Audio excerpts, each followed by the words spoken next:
Good evening, ladies and gentlemen. I'm very happy to be here this evening with what I consider to be three very inspirational Sierra Leoneans who have just completed the Budapest-Bamako to Freetown Rally for the first time ever, an all Sierra Leonean team, and they've done an entire country proud. And we thought it would be a good idea to have a debrief with them and find out all the wonderful things and maybe the surprises that happen along the way. I'll allow them to introduce themselves, starting with me. Ibrahim Cole, co-founder of Puzzle Pieces. Benjamin Menelik George, aka Drizilik, musician, member of Puzzle Pieces Sport. Mohammed Warte, also known as Madai, and I'm part of the team on Puzzle Pieces Sport. Welcome. Leaving from Sierra Leone, the challenge is registering the vehicle. If you're not a European, you have to register with an export license. Right. And the export license is only 30 days. So we were like this, up to the day that me and Benji went to pick up the car, we were worried about the license plate. And all through that time, all I had to do was get my visas. Make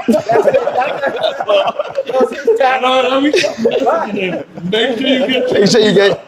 I remember I got my Morocco visa a day before I flew to France. Exactly. Europe, yeah. And even as easy as business supposed to be, it was a tough process for him. It was last minute I got a message from one of my travel guys.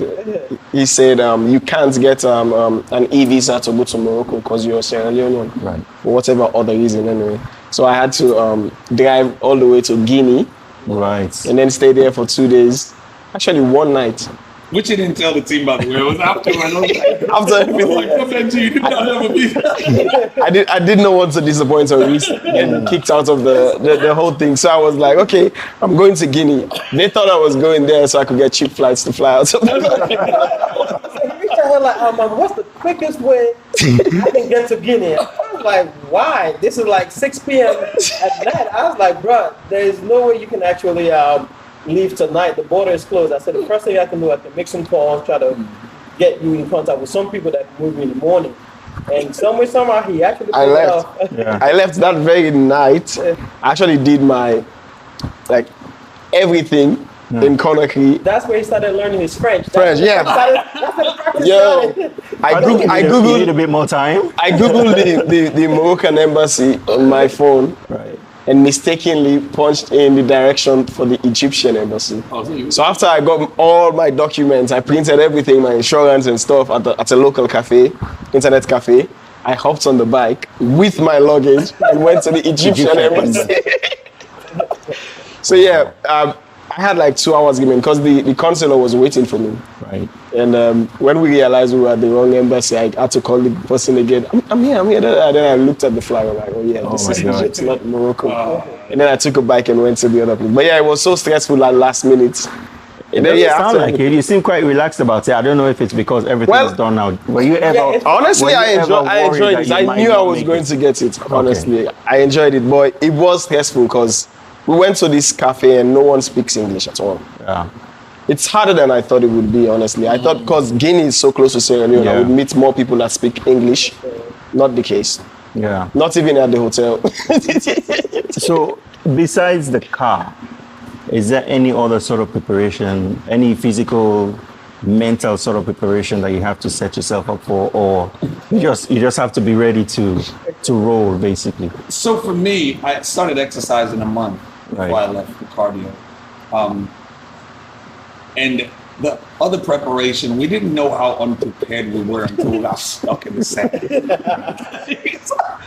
So we thought we were prepared, right? But as the story continues, you find out that we were not. We were not prepared at all for this trip. It was just mentally we decided no matter what happens, we're going to have a good time. And we made that a must, and it worked out for. But what else could you have done now? A lot of things that we should have gotten for safety. Right. The satellite phone. That's okay. He brought the satellite phone without a SIM. So we had a phone that was pointless, right. We had international SIMs that didn't work in Mauritania, Morocco. Yeah. Wow. The goal was they were going to get to Brussels, and I was going to fly the next day out of Monrovia to Brussels. But not factoring in that there were a lot of VIPs in Monrovia. So getting out of Monrovia was such a big mess that I missed my flight. That's when he started freaking out because he had to drive by himself about 900 miles from 1,300 kilometers. Because as it turns out, somebody left the license at home. Honestly, they wouldn't have let me drive. They wouldn't have let me drive. It's not just the license. When we went Morocco, I drove a little bit. But when I, as I turn around, I see them, all of them shaking, especially Ibrahim. Like, you know what? I'll just stop. They don't trust me. I don't know, but they're not the only ones. Whenever I'm around like elder people, like people older than me, they don't trust me to drive. Like even my managers don't drive too fast, though. No, he's never. You don't think so? I don't think so. No. He's very friendly with brakes. There you go. Oh, okay. Brakes are really, So it's the opposite. Yeah. I mean, that can be a problem. To be honest, prepping wise, all in all, I think it went well. I think, unfortunately for Medai, he missed his flight. We had a wonderful 2 days in Brussels. We were able to let it all sink in. We relaxed. Benjamin had fantastic food. Yeah. This dude loves eating. Why not? And sleeping. So I had class. I'm in school still, so I had class that I was taking. He will wake up in the morning, we'll have breakfast, and he'll go do his thing. Shoots content. He shot a lot of content. We shot so much content that he should give us royalties. He turned me and Medai cameramen for, I don't want to call them names. I'm not giving them free promotion either, but most of the companies I represent. Right. We were behind the camera or we was doing by ourselves. But yeah, it was good. I think everything fell into place, and as much as we've been friends and we hang out. Funnily, even though I've known him longer and I introduced him, they spend time together in a house more than we have. Because when he went to the US, I stayed at his with him. So this was my first time experiencing Benji, and for me, I don't have a younger brother, so he forcefully made himself into a younger brother, and I had to adapt. And there was a time like, you know what? I'm sorry if I keep talking to you like you're my younger brother. You're a grown-ass man, right? But it was just that thing. It was just getting used to the dynamics. It was great. Yeah. So you understand that you sang the Sierra Leone national anthem before you guys left. Yeah. What was that like? What was that like? How did that happen? So the day I got the call from the organizer, the main guy, Andrew, he was like, we just realized that you're on the tip and you're a musician. And he wants me to sing the national anthem. And I asked Ivy, we had different concerns. My concern was, are they going to pay me or what? How can I make money from you? His concern was, don't miss the lyrics. We will disassociate. So yeah, we thought about that. I had to recite the whole thing over and over and over. I was working and reading. Was it? Read it. Right. So yeah, I had to recite the thing over and over and over and over. Yeah. But yeah, I did it and it was cool. I didn't have any music behind, so and I guess because they don't know the anthem, they couldn't possibly tell if I got something. So yeah. But yeah, that was my first time performing the national anthem ever. Oh wow. Ever. So I don't know. But I haven't shared the video. In a foreign country. In a foreign country, So he did. Yeah.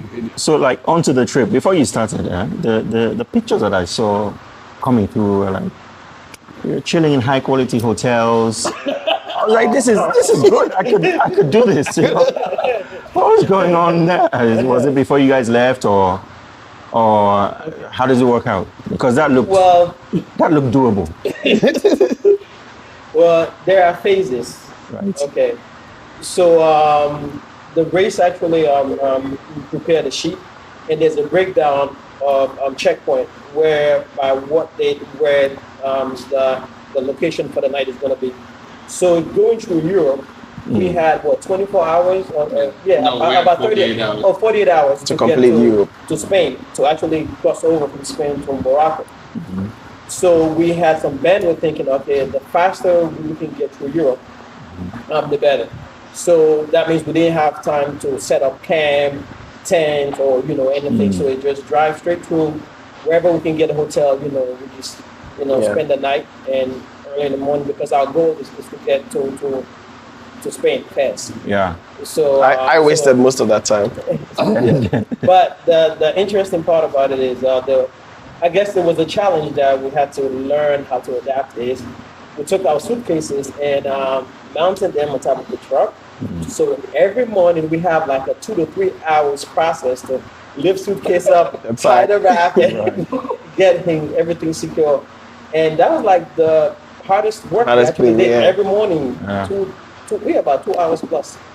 I think we'd go from Hungary, from Budapest to Italy, and then spend the night in Barcelona. Because we were so tired. I mean, that was the only place we stopped in Europe. Okay. We stopped in Italy, well, just for a couple hours. Milan. Yeah, in Milan. I saw my sister for like an hour. Oh, your sister is in in Milan. That was pretty cool. And then we'd go all the way to Barcelona. So I think, we were so tired. We had to stop and just. And the difficulty with that drive, that I've actually never experienced that level of fog at night. Yeah. Like it's fog. So whereabouts? That would have been in France. Southern France. Montpellier. Yes, and you can only see about 10, 15 feet. Wow. And we're tired and just have to drive very slow and pray God that the truckers they're just flying right by us. Yeah. By driving, I was the one driving, by the way. Yeah. It was me At driving. that time. It's not an argument, but it's okay. It was me driving that time. I mean, what was it like going through the different countries? Because in total, was it, how many is it? It's not 16. How many countries? There's About 14 or something? Yes. So what was that like in terms of, just, which countries maybe surprised you for whatever reason? Maybe good, maybe bad, maybe stunning, you didn't really know, or... First time for you? I think the most beautiful place we stopped was actually Budapest. Budapest? Yeah. Beautiful. It was beautiful. Is it the architecture? Or? Yes, the Right. architecture. Yes. And we took a walk a couple nights, I think. Yeah. And it was so nice. We enjoyed. I enjoyed the city. But everywhere else, we just stopped and But I guess Barcelona as well. Sorry. You didn't enjoy Belgium? The way it was Belgium wasn't part of the trip. Yeah. We enjoyed Belgium, but we were there before the team. Okay. Technically, it's not part of the trip. Right. And I think the reason why we didn't get to spend more time in the cities, where the route that was designed was up to be out of the city, because driving 300 plus vehicles into big cities, Right. safety, security, theft, and it was going to be chaotic. So we took all the scenic route, going through towns and villages and stuff. So we actually get to see I Countryside. can see some of the most interesting, Actually- most part of Europe. Actually, the most where poverty doesn't exist, like really, really bad. Right. Yeah. So that was a shocking surprise, to us. we also realized how beautiful Morocco is. Morocco is That such a one is beautiful place. amazing. Yeah.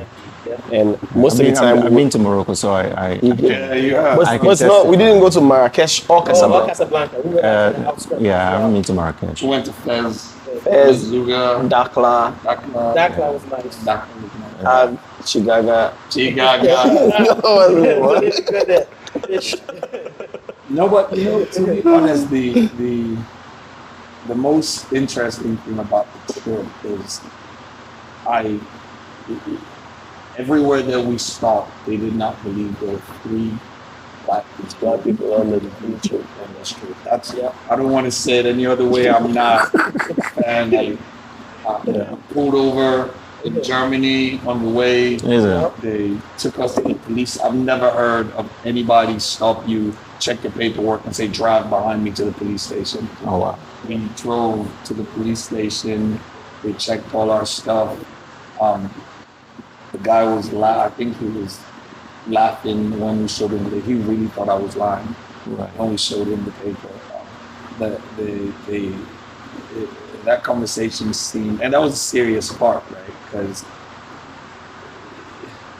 even when you travel, Could have gone sometimes either you way. have a suit. Yeah, you Yeah, have yeah. a suit. There's certain things that happen they use to turn.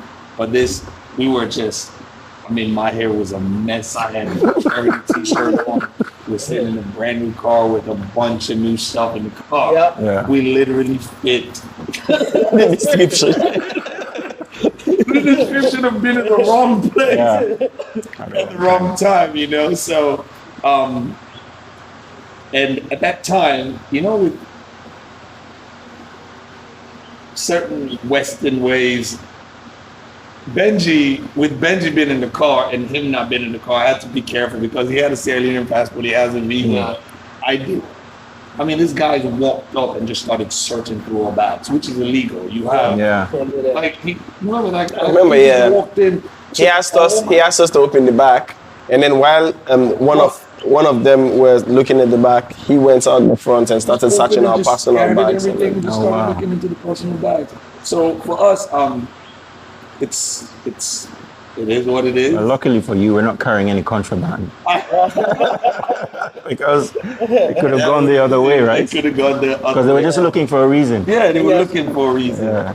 And I mean, they wasted 2 hours of the time. Yeah. Yeah. That's why it ended up taking us 17 hours from Belgium to get to Budapest. instead of 13 because we got stuck twice. You know, but it was good. I think that was the beginning of the bond between. I mean, I've known Benjamin for 3 years now. Yeah, that was 2018. Since 2018.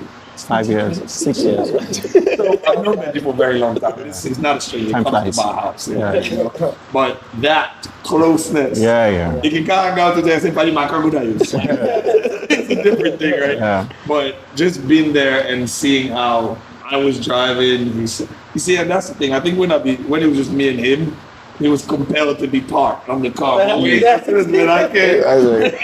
I just leave that. I was like this. No, not every kid. So, My music. but it was good. What was it like moving from Europe to Africa? Like, or maybe at what point when I think, say, okay, we're in Africa now. Was there a point or what was it? What was it like? Yes, I would say, okay, so there's expectations and then there's reality. So I earlier actually spoke about we try to race down to Spain to Fez to cross over, thinking that, okay, we're going to make it down to Spain and it's going to be about 1 to 2 hours we cross over. And we're gonna go. And we got to to the ferry port like around 6 p.m. Algeciras. Yeah, and we crossed over we sat in the car waiting for like 4 or 5 hours. Then by the time we crossed over for about an hour and a half ferry ride to go across, and then there was a security check where they have to scan all the vehicles. And that was a shock in terms of the amount of delay that we actually went through. Spent about 8 hours just trying to cross over, just a small body of water. 1.5 hours. It took us Yeah. almost 9 hours. And Wow. so that actually took a lot out of us that night. Yeah. And then have to figure out, because we were hoping to drive to camp that night, but because of wasting so much time, then we'll have to try to figure out to find a hotel. And yeah, then We messed that one up because we thought from Algeciras, once we get into Morocco, we were in Fez. yes. You had to Fez drive. is 4 hours away. So we literally got there, and at that time I noticed, I was like, yo, we got like 4 hours to go. And then I was like, are And you you were out of it. making a mistake? I was like, no, we have 4 hours to go. So right there is when we started knowing the difference. In Europe, everything was aligned, right? It was like Right. proper timing. When you lose 9 hours in a trip like that, it makes a difference because now you're not allowed to drive at night. Yeah. We're stuck in Morocco, 3 hours away from camp. We had to go sleep at this hotel just to wait. Yeah. And then when I posted on my social media saying we're in Morocco, Everybody was saying I did tempo and backwards. That was so That was funny. That was and funny. some that's people were so serious about it, like, oh, he going did the wrong tempo way. one backward. And then another guy came and said he doesn't have money to buy flight tickets. That's why he's fine, I'll just leave you. So you read the comments? Well, yeah, I do. Sometimes. I do. Benji lives for that stuff. And he gives people reasons to make Yeah, right. It's like a bait. He will lead you on, and you might think that he will lead you on and to drop his phone and go by. Then he comes, he's like, look, there's like. Yeah, that was fun. So, Medai, you were supposed to be the technical person in the group. Yes. Was there any point that was put to the test? Because I know it was a brand new car, so hopefully you didn't have too many issues. Well, he actually took that away from me about us getting those brand new cars. But we were actually prepared when it comes to the car. We had 10 gallon of diesel fuel prep, windshield washer, gallon of oil and everything. So yeah, but throughout we didn't even have to use no flat tires, nothing. So Except for when we got stuck in we the got dunes. stuck. Yeah. And then we realized we did not have a jack or A jack? sorry, what is it called? Winch. The winch. Okay. No, we have the winch. No, we but had the didn't winch.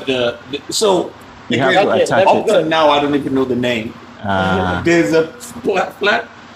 Plastic piece that. When we started this journey, I saw all these cars with flat plastic pieces on the side. Okay. I just thought it was just fuel cases that's just shaped differently. Okay. It's when we got stuck that I realized that these are It's skids for the that they put tire. underneath the tire. So I'll take that. We decided to go to the dunes, and when we were driving, I was on the phone. I like that. We. You were driving. You were driving when you got stuck. Yes. Yes. I was on the phone. He got stuck. I was on the phone. I accepted, and I was like, "Do not stop. Do not remove your foot from." I said, "What?" And I stopped. And I could see but I angry, and I started hitting the gas to move again And before we stuck. And Yeah. I was halfway, and a technical person said, "Move, I got it." And he even took us. But the hilarious part, okay, a guy came on the bike, okay, and he walked up to me and we can understand each other. He said he can help. So Benji and IB went out to seek help. Okay, we out there. He went around the car, started digging the stand with his hand. I'm looking at this guy like, okay, I ain't really gonna get this car by digging the stand with your hand. So then IB found another team that had a 4x4 vehicle, and they came to actually pull us out. But this local, he's still going on at it. Like, okay, he's lowering a 4x4 vehicle, and he's still going on Still digging. trying to dig with it. I'm like, yes, you just like, so no. I said, you know what, you just give him half of what.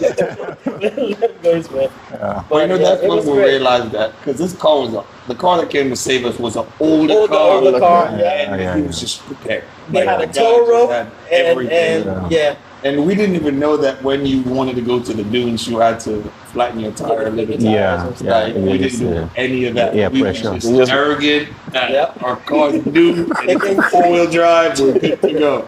We went to go shoot Drizzle's video. Pretty much that's what we did.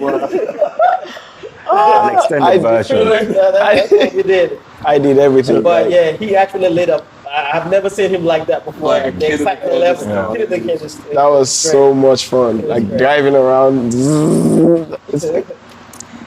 So tell me, it might be related to this or not, but I want to believe that there was a point when each of you asked yourselves, waiting Akamfenia. Like, why am I here? Never. Never. Really? You guys had it good, huh? Bimbo, this trip gave me an additional level of maturity. I said this today to someone. Adulthood never gives you the opportunity to finish everything you want to do for the day.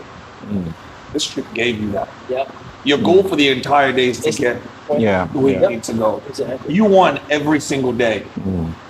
So you feel accomplished, and by the time you get the accomplishment, you're so tired that you want to sleep. So it was perfect, and I'm telling you, this has opened something new for me. This is going to be my thing. I'm going to find other rallies, and I'm just going to do them every couple of years. Yeah. Because I think it gives that peace. It really gives that peace. I've already started talking, and people are starting to say, "I want to sign up already." There's so many people. Like even my father said the next one. He's thinking about it. No, not thinking. He wants to do it. He wants to go. Wow. He's planning something else. He wants to do the Route 66. Yeah, in the US. Okay. So if you have the opportunity, man, and if you should try it. It's really and I would say one of the greatest struggle. Okay. 2 point. Okay. Because I had this whole idea of okay, I'm gonna be out there. I'm gonna, have a lot of time to get lost in my mind and just reflect myself. And but with all three of us being in the car, it was a fun day every day. Interacting, debating about entertainment because we have a superstar in the car. But then again, it got serious. I have an international phone. Everybody have an international phone. And we have so much media content. Okay, so now people will see posts and this is nice, but they don't have an idea of what level of work it took to send that information out. We're like hunting for cell tower every corner. You see us coming in.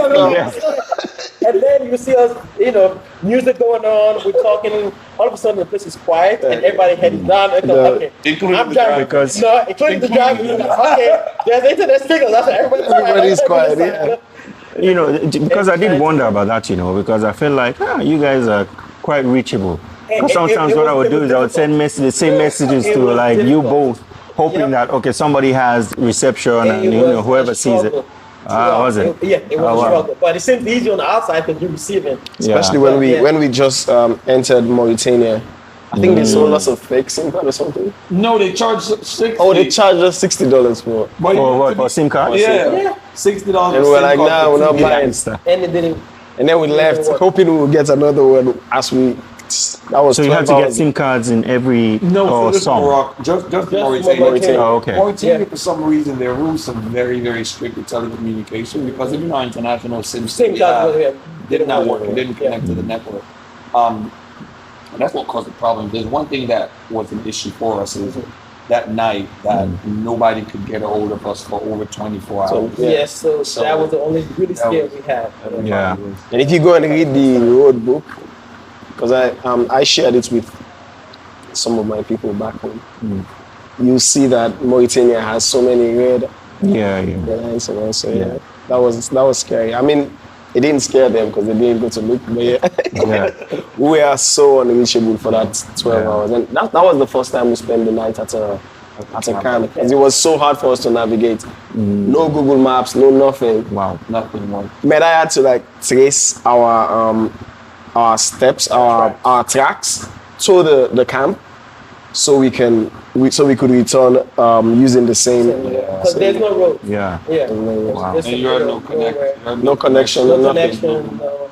And the satellite phone didn't work. So. What the challenges were different, like in the desert versus sub-Saharan Africa, which is more bush, more jungle. It was actually about the same. I think sub-Saharan Africa was better, man. Because Sahara looks very scary to me. It is. That's all I think about. Two things. I expressed this to somebody. It's like when you see like war movies and you see buildings with just that look undone or blown out, and you see like 5 people but like 100 buildings. Yeah. That's the kind of eerie feeling that we had when we drove through some areas in Morocco. It is the strangest thing until you get inside of the city, like the outskirts, just a lot of buildings, but not enough people. It was the strangest thing. It was very eerie, and I was confused the whole time. Like, who built all these houses and where are the people? Just like a movie. And you would just see the kids running up, kids running around, beg for money, food, and so. Yeah, So change Yeah, so that's change also Mauritania, was huh? also Yeah. They have like gypsy Morocco. people. They travel there. They usually Yeah. Morocco. Yeah, Morocco. That was in And- Morocco. And pretty much, and that was the unique experience, about this whole trip. It's because I travel a lot. I do travel a lot. We've been to a lot of cities and stuff and experience, but never have, venture out to the outskirt and really see the other side. And Morocco is big. What? We spent 6 days driving in. Yeah, 6 days. Yeah. So, Africa's huge. It yeah, pretty much. it's huge. It really, really is. Really is. Knowing what you do now, what would you do differently?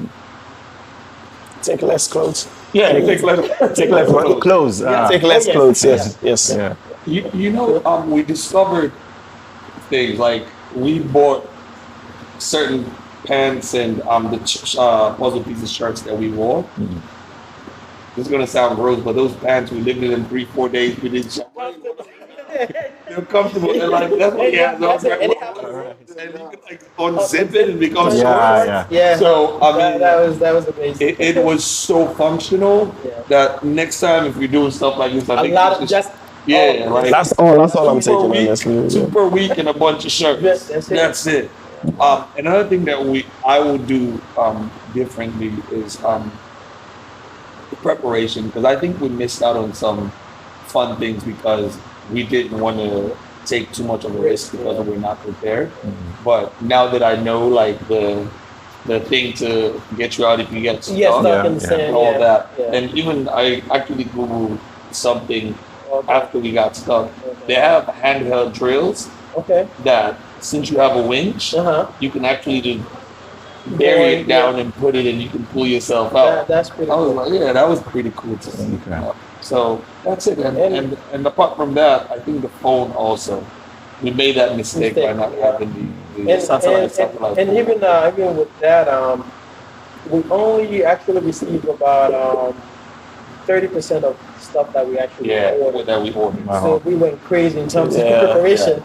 But when they got to Brussels, we only received 30% of what we actually ordered. So yeah. Right. So, how did you feel when you entered the Sierra Leonean border? Before you answer that, I understand that you came through the wrong border. Maybe you could shed some light what happened there, and how. Because I know the border that you came through, and that wasn't. It's that border is quite a challenge, huh? So again, the book that they gave us, when you leave for the day, you have points that you have to go through. We plugged it in. The coordinates. The coordinates. We plugged coordinates in, and that's where it led us to. And it's when we got there, that's when I'm like, dude, there's a boat. And I remember it said you had to register because it only took 60 cars. Yeah. You know. Yeah. So the boat was not even the issue. It's after the boat. I mean, the road was so bad. Yeah. It was so bad. And it's after we got here, I saw pictures of people that were here much, much earlier. If we would have taken the other long way. Yeah. So if you came through, is it Pamela? Yeah, Pamela. Yeah. So that's shorter. That was a nice road. But the border you came through, it's for the racing element. There's a racing element. Yeah. So that's what. But you were not doing. No, we were actually we were planning on being on that road. It was from Senegal to Guinea that we went into the wrong border entrance, and then we had to spend the night out the road in Guinea because it was such a big deal because as a group, when you get lost, you realize that it's not only you. Have like 15 or 20 more people that No, what he's saying was, which I picked up, because of course we didn't read the book before. I read the book after. We shouldn't have gone to that. That bridge was for the racing and the competition. Okay, but That was- we were 4x4. No, but it's not for us. That was for competition. It's there. It's written in the book Okay. that do not go here if you don't plan on wasting This 3-4 hours, and there's only 60 vehicles that can go through that. So that's what killed our time. Yeah. So now, can you imagine? We spent about 6 hours just to go 80 miles. 80 miles. Okay, we are so tired. Yeah, right? yeah. So we're somewhere in Kamakuya. Yeah. So just before Bamako, we had brand new roads, and I mean everything's looking good, and we were so excited to see good roads. Like I haven't been that much excited. No, I'm excited to see good roads. And just before the town, okay, we're looking at Google Maps, and then Google Maps just say turn right. And that, believe it, the good road we just got up for just half an hour, and we made a right turn. And half an hour in that right turn, there was no road. Right turn was a wrong turn. Bush. In Sierra Leone, I mean, we got lost. That's the only time we got lost. That's the only time we got lost in Sierra Leone. In Sierra Leone. No, I know, because we're that was a struggle. we're involved with the planning of it. So one of the things that we do is we send staff to each border entry point. Yes. And we dread sending people to that border because it takes forever, because it's so remote and the roads are really bad, and then sometimes a lot of cars broke down along that particular route, and you have to wait. So when I heard you were coming through that border, I was like, oh my! I felt so sorry for you. Okay, in the morning we look at the map. Okay, this is our location, and the border is only like 30 minutes away. Okay, so the border is 30 minutes away. My man, by 2 o'clock, we are going Freetown. Yeah. That was next to the So border. long. And yes, 9 p.m. Yeah. 9 p.m. Yeah, it takes so long. Yeah. Okay, so all of this was for a good cause. Yeah. So really, also, I'd like to hear from you now in terms of obviously puzzle pieces, raising awareness for autism. So what are you hoping will be some of the outcomes in terms of, because you've helped shed a lot of light on something that a lot of Sierra Leoneans in particular don't quite understand. So what are you hoping to achieve from it? To be honest, I think we've done that already. The amount of emails and messages that we've received, even to the point now of things that I don't have in control. I have people calling me for schools with kids that support kids with autism, asking if Benjamin will come share them up because they love his music, which he has. I've literally added more on his schedule without planning, but he's volunteered to do it. It's just that people are asking questions. I've gotten calls from the school saying that interest has peaked. More people have called, which is all we want to do. There's other things that we're setting up based on the back of this awareness run that will come out in April. But the whole idea was to get people to understand and get people to come forward, not to be ashamed if your child is autistic. You didn't do anything wrong. There's no cure, but it's manageable. There's help out there, and it's a community. I mean, I'm here as a father. There are other people that are willing to talk about it. Our culture is very stigmatized. There's things that people don't want to talk about, but you have people that are willing to talk about it. So please, if you have a child, a nephew, niece, there are people out there willing. So if you suspect that your kid is autistic in Sierra Leone, where do you take them? Okay, so most pediatricians can probably tell you that you need to look deeper. There might be possibilities. Okay. There are no tests for autism, right? It's behaviors that you observe that allows people to diagnose. Most of these behaviors, most trained people can look at your child and tell you he's probably autistic, but they won't be able to tell you the range until they study them further. But it's quite an expertise position to make that. But if you're a parent and you've seen other kids grow regularly, you will be able to see that there's something that you might need to look at if your child is autistic. But go to your medical professional. Okay. And the charity puzzle pieces itself, what does it do? Okay, so Puzzle Pieces provides funding and assistance to schools that support autistic kids. That is how it started. Now it's evolving because of great opportunities that we think we can provide for the kids. But again, the board will have to release that information. But there's something in the works that I think will even take this a step further to benefit kids, to give them the opportunity to have a safe space to do things, therapy and all that. That is what's in the work. In the works. It's not fully settled yet. There's a lot of things in place like that we can do. Fantastic. So we're willing to do. Good. So what did you think of the reception you received at Lumley Beach in particular? I'm not quite sure if anything happened at Bure. But Lumley Beach, there was quite a crowd. The Minister of Tourism waited for us at Bue, and she was literally about to leave when we walked in. It's like, Ibrahim, we've been waiting so long. You're the only reason why I've been sitting here to support you guys. She brought us on the stage. Yeah. We danced Bob Marley. That was fantastic. I mean, she was so fantastic. If I can go back to my rapping days, shout outs to the Minister of Tourism. The Minister was fantastic. And coming to the beach, I mean, Benji was out of the car with the flag. Medai was there just cheesing.